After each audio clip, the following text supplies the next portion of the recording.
और दोस्तों सभी झारखंड वासियों का स्वागत है हमारे एक और नई वीडियो में। आज का वीडियो महत्वपूर्ण रहने वाला है क्लास 12 के लिए। ठीक है, क्लास 12 का जो आप सभी का प्रोजेक्ट रेल के तहत वीकली टेस्ट होने वाला है। ठीक है, 26 तारीख यानी कि आज। ठीक है, 26 अक्टूबर यानी कि आज जो आप सबका वीकली टेस्ट होने वाला है तो ज्योग्राफी विषय में होने वाला है। ठीक है, तो फटाफट से आप लोग जो कि वीडियो को लाइक कीजिए, चैनल को सब्सक्राइब कीजिए। ठीक है, और वीडियो को शेयर कीजिए अपने और दोस्तों ताकि उनको भी इस वीडियो का लाभ मिल सके। ठीक है, तो चलिए फटाफट हम लोग वीडियो के प्रश्न को देखते हैं। ठीक है, बहुत ही महत्वपूर्ण जो कि आप लोग का प्रश्न यहाँ पे आ चुका है ज्योग्राफी का, तो फटाफट हम लोग देख लेते हैं। देखिए, पहला प्रश्न आप लोग का यहाँ पे है कि योजना। ठीक है, योजना आयोग की स्थापना कब हुई? तो देखिए इसका उत्तर होगा 1952 में। ठीक है, योजना आयोग की स्थापना कब हुई? तो 1952 में। उसका बाद नेक्स्ट प्रश्न देखिए, भारत का कुल भौगोलिक क्षेत्रफल कितना है? तो भारत का कुल भौगोलिक क्षेत्रफल कितना है? तो 3.28 मिलियन वर्ग किलोमीटर। ठीक है, 3.28 मिलियन वर्ग किलोमीटर हो जाएगा आपका आंसर। चलिए नेक्स्ट प्रश्न को देखते हैं। यहाँ पे देखिए प्रश्न है, तीसरा प्रश्न है, किस पंचवर्षीय योजना में समाजवादी समाज की स्थापना का प्रतिरूप प्रस्तुत किया था? ठीक है, तो चलिए इसका उत्तर हम लोग देखते हैं। यहाँ पे देखिए इसका उत्तर क्या हुआ है कि द्विवृत्तीय। ठीक है, द्विवृत्तीय 5 वर्षीय योजना। ठीक है, सेकंड 5 ईयर्स प्लान में। चलिए नेक्स्ट प्रश्न को हम लोग देखते हैं। प्रश्न संख्या 4 देखिए, गंगा जल की उत्पत्ति का मुख्य स्रोत क्या है?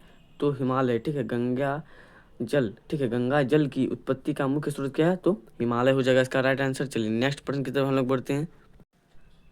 देखिए नेक्स्ट प्रश्न हम लोग का यहाँ पे है कि भारतीय रेल प्रणाली को कितने मंडलों में विभाजित किया गया है? तो इसका उत्तर हो जाएगा 16। ठीक है, कितने मंडलों में? तो देखिए भारतीय रेल प्रणाली को कुल मिला के 16 जो कि है मंडलों में विभाजित किया गया है। चलिए उसके बाद हम लोग देखते हैं छठा नंबर का प्रश्न। देखिए यहाँ पे, भारत में बर्फबारी किस क्षेत्र में होती है? तो उत्तर यहाँ पे है कश्मीर घाटी। ठीक है, यहाँ पे कश्मीर घाटी। चलिए नेक्स्ट प्रश्न को हम लोग देखते हैं। देखिए यहाँ पे आप लोग का प्रश्न है कि कोंकण रेलवे किन राज्यों से होकर गुजरता है? तो उत्तर यहाँ पे है महाराष्ट्र, कर्नाटक और केरल। ठीक है, महाराष्ट्र, कर्नाटक और केरल के बीच जो कि है कोंकण कोंकण रेलवे इन राज्यों के बीच होकर गुजरता है। उसके बाद नेक्स्ट प्रश्न को हम लोग देखते हैं। 8वां नंबर का प्रश्न है कि यहाँ पे, संविधान के अनुसार भारत की जलवायु का मुख्य प्रकार क्या है? ठीक है, भारत की जलवायु का मुख्य प्रकार क्या है? तो उत्तर यहाँ पे है उष्ण कटिबंधीय। ठीक है, क्या हो जाएगा? उष्ण कटिबंधीय। चलिए नेक्स्ट प्रश्न को हम लोग देखते हैं। यहाँ पे देखिए नेक्स्ट प्रश्न आप लोग का है कि WTO। ठीक है, WTO का मुख्यालय कहाँ है? तो देखिए इसका उत्तर हो जाएगा जेनेवा। ठीक है, क्या हो जाएगा? जेनेवा। जेनेवा हो जाएगा इसका राइट आंसर। चलिए 10वां नंबर का प्रश्न को हम लोग देखते हैं। देखिए 10वां नंबर का प्रश्न आप लोग को यहाँ पे पूछा गया है कि भारत में किस प्रकार की मिट्टी काली मिट्टी के रूप में जानी जाती है? तो काली मिट्टी को ही काली मिट्टी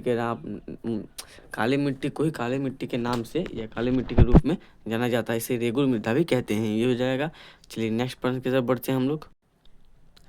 चलिए 10वीं के बाद देखिए 11वां नंबर का प्रश्न यहाँ पे हम लोग का है कि दक्षिण अमेरिका का कौन सा देश ओपेक। ठीक है, ओपेक का सदस्य है? तो यहाँ पे हो जाएगा आपका उत्तर देखिए वेनेजुएला। ठीक है, वेनेजुएला हो जाएगा इसका राइट आंसर। चलिए उसके बाद हम लोग नेक्स्ट प्रश्न की तरफ बढ़ते हैं। हम लोग का 12 नंबर का जो कि प्रश्न है, जागीर रोड नामक गांव में आयोजित मेले का नाम क्या है? तो यहाँ पे उत्तर यहाँ पे हो जाएगा आप लोग का देखिए जॉनविल। ठीक है, जॉनविल मेला। ठीक है, जॉनविल मेला। चलिए नेक्स्ट प्रश्न को हम लोग देखते हैं। 13 नंबर के प्रश्न की तरफ बढ़ते हैं। 13 नंबर का प्रश्न हम लोग का पूछा गया है कि किस वर्ष भारत में इंटरनेट की सुविधा प्राप्त हुई थी? ठीक है, किस वर्ष भारत में इंटरनेट की सुविधा प्राप्त हुई थी? तो देखिए उसका उत्तर है 1998। ठीक है, 1998 में हुई थी। चलिए नेक्स्ट प्रश्न को हम लोग देखते हैं। 14 नंबर के प्रश्न की तरफ बढ़ते हैं। देखिए 14 नंबर का हम लोग का प्रश्न यहाँ पे है कि निम्न में से किस संघ का मुख्यालय काठमांडू में अवस्थित है? ठीक है, अवस्थित है। तो चलिए इसका उत्तर भी हम लोग फटाफट से देखते हैं। तो देखिए जो हम लोग का प्रश्न था तो उसका उत्तर हो जाएगा यहाँ पे, उत्तर हो जाएगा दक्षेस। ठीक है, दक्षेस यानी कि सार्क। सार हो जाएगा इसका राइट आंसर। चलिए नेक्स्ट प्रश्न को हम लोग देखते हैं। हम लोग का 15 यानी कि 14 नंबर का 15 नंबर का प्रश्न यहाँ पे है कि दो देशों के मध्य व्यापार क्या कहलाता है? तो इंटरनेशनल ट्रेड यानी कि अंतर्राष्ट्रीय व्यापार। ठीक है, इंटरनेशनल ट्रेड या अंतर्राष्ट्रीय व्यापार। चलिए नेक्स्ट प्रश्न को हम लोग देखते हैं। 16वां नंबर का प्रश्न हम लोग का हो जाएगा यहाँ पे कि गेट का पूरा नाम क्या है। ठीक है, गेट का पूरा नाम क्या है। तो यहाँ पे देखिए उत्तर यहाँ पे दिया हुआ है general agreement on on trades and trade. ठीक है, general agreement on trades and trades. चलिए उसके बाद हम लोग बढ़ते हैं नेक्स्ट प्रश्न की तरफ। देखिए 17 नंबर का प्रश्न यहाँ पे हम लोग का पूछा गया है कि भारत की जलवायु के प्रकारों का वर्णन करें। ठीक है, तो भारत की जलवायु के प्रकारों का वर्णन करें। तो देखिए यहाँ पे जो कि आप लोग का उत्तर दिया हुआ है उष्ण कटिबंधीय, शीतोष्ण, शुष्क और उपोष्ण कटिबंधीय। ठीक है, तो ये हो जाएगा 17 नंबर का उत्तर। चलिए अब हम लोग बढ़ते हैं नेक्स्ट प्रश्न की तरफ। 18वां नंबर का प्रश्न हम लोग का है कि सतत पोषण विकास क्या है। तो देखिए यहाँ पे उत्तर दिया हुआ है सतत सतत विकास का अर्थ है कि आर्थिक विकास, सामाजिक समावेश और पर्यावरण संरक्षण को संतुलित करना ताकि भविष्य की पीढ़ियों के लिए संसाधनों की उपलब्धता सुनिश्चित हो सके। तो ये हो जाएगा 18वें नंबर का उत्तर। ठीक है, सतत पोषण विकास क्या है, तो ये हो जाएगा आप लोग का 18वें नंबर का उत्तर। अब हम लोग बढ़ते हैं 19वें नंबर की तरफ। देखिए 19वां नंबर का प्रश्न आप लोग का है 19वां नंबर का प्रश्न यहाँ पे है कि भारतीय मिट्टी के प्रकार और उनकी विशेषताएं बताएं। तो देखिए भारतीय मिट्टी के प्रकार जो कि यहाँ पे हो जाएगा उत्तर में देखिए यहाँ पे दिया हुआ है जलोढ़, ठीक है, काली, लाल, सूखी मिट्टी। ठीक है, ये हो जाएगा भारतीय मिट्टी के प्रकार और उनकी विशेषताएं जो कि है ये आप लिख सकते हो। ठीक है, अपने से ये आप कर लेना, जो कि बहुत ही महत्वपूर्ण प्रश्न है। इस प्रश्न को आप लोग देख लेना। चलिए बढ़ते हैं नेक्स्ट प्रश्न की तरफ। देखिए 20वां नंबर का प्रश्न यहाँ पे आप लोग का पूछा गया है कि इंदिरा गांधी नहर, ठीक है, कमांड क्षेत्र की सिंचाई से क्या परिवर्तन हुआ। तो इसका उत्तर है सिंचाई के कारण कृषि उत्पादन में वृद्धि, फसल विविधीकरण और क्षेत्र में आर्थिक गतिविधियों का विकास हुआ है। ये हो जाएगा 20वां नंबर का उत्तर। ठीक है, अब चलिए 21वें नंबर को देखते हैं।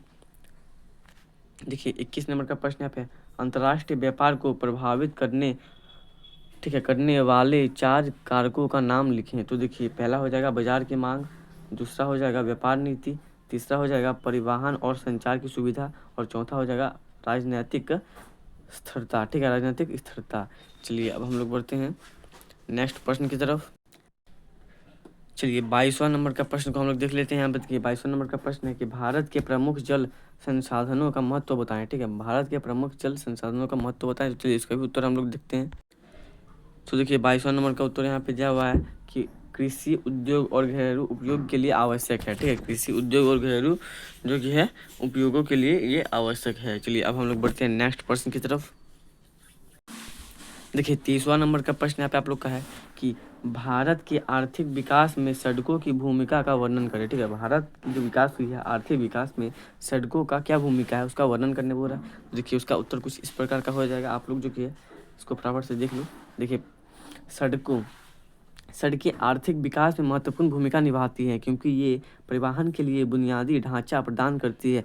सड़कों के विकास से व्यापार, उद्योग और कृषि उत्पादों की आवाजाही सुगम होती है जिससे क्षेत्रीय और राष्ट्रीय स्तर पर विकास को बढ़ावा मिलता है। तो ये हो जाएगा 23वें नंबर का उत्तर, यानी कि भारत के आर्थिक विकास में सड़कों की भूमिका। चलिए नेक्स्ट प्रश्न को हम लोग देखते हैं, हमारा अंतिम प्रश्न रहने वाला है 24वां नंबर का। देखिए यहाँ पे प्रश्न है कि भारत के अंतर्राष्ट्रीय व्यापार की बदलती प्रकृति और एक टिप्पणी लिखिए। ठीक है, तो यहाँ पे टिप्पणी लिखने के लिए क्या गया, चलिए फटाफट से हम लोग टिप्पणी लिख देते हैं। देखिए एक सेकंड, यहाँ पे जो कि आप लोग का उत्तर दिया हुआ है तो उत्तर को फटाफट से हम लोग देख लेते हैं। देखिए 24वां नंबर का उत्तर आंसर कुछ इस प्रकार का है कि भारत के अंतर्राष्ट्रीय व्यापार की प्रकृति में बदलाव आ रहा है जिसमें सेवा क्षेत्र का विस्तार, निर्यात का विविधीकरण और वैश्विक आपूर्ति श्रृंखलाओं में एकीकृत होना शामिल है। इसके अलावा डिजिटल व्यापार और ऑनलाइन मार्केट फॉर्म के माध्यम से व्यापार करने की नई विधियाँ भी उभर रही हैं। तो ये हो जाएगा 24 नंबर का जो कि है उत्तर। तो आई होप आप सभी को वीडियो अच्छा लगा होगा। ठीक है, सभी के सभी प्रश्न जो कि इंपॉर्टेंट प्रश्न थे, कुछ प्रश्न को आप लोग अच्छी तरह से याद कर लीजिएगा। ठीक है, सभी प्रश्न को याद कर लीजिएगा। इसी में से जो कि सब्जेक्टिव और ऑब्जेक्टिव दोनों प्रश्न आप लोग को जो कि बिल्ड टेस्ट में पूछा जाएगा। तो सभी के सभी प्रश्न को आप लोग याद कर लेना। आशा करता हूँ आप सभी को वीडियो अच्छी लगेगी। ऐसे और महत्वपूर्ण वीडियो के लिए हमारे यूट्यूब चैनल के साथ जुड़े रहें और नीचे डिस्क्रिप्शन में व्हाट्सअप चैनल और टेलीग्राम का लिंक है, वहाँ से आप लोग जो कि है हमारे साथ जुड़ सकते हो। आशा करता हूँ आप सभी को वीडियो अच्छा लगा होगा। ऐसे और महत्वपूर्ण वीडियो के लिए हमारे यूट्यूब चैनल को सब्सक्राइब करना ना भूलें। मिलते हैं नेक्स्ट वीडियो में, तब तक के लिए जय हिंद।